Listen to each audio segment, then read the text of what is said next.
ওই মামা, কি হইছে মামা, আবার ডাক লাগে রে? মামা ফ্রিতে তো তরমুজ খাওয়াইলাম, কিন্তু টিস্যু তো আর ফ্রিতে দি নাই। টিস্যুর দামটা দিয়ে যান। ও আচ্ছা আচ্ছা, টিস্যুর দাম আর কত, 1 টাকা না 2 টাকা?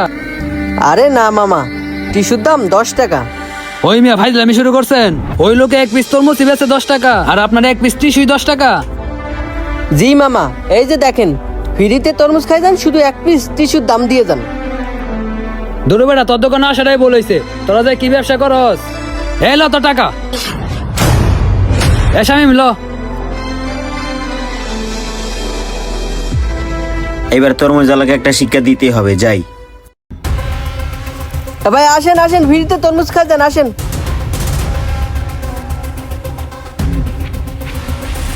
ভাই, সত্যি কি আপনার দোকানে তরমুজ ফ্রি? হ্যাঁ ভাই, আমার দোকানে তরমুজ ফ্রি, আপনি খান। ভাই, তরমুজ কি ফ্রি 1 পিসই নাকি যা খাইতে পারি? হ্যাঁ ভাই।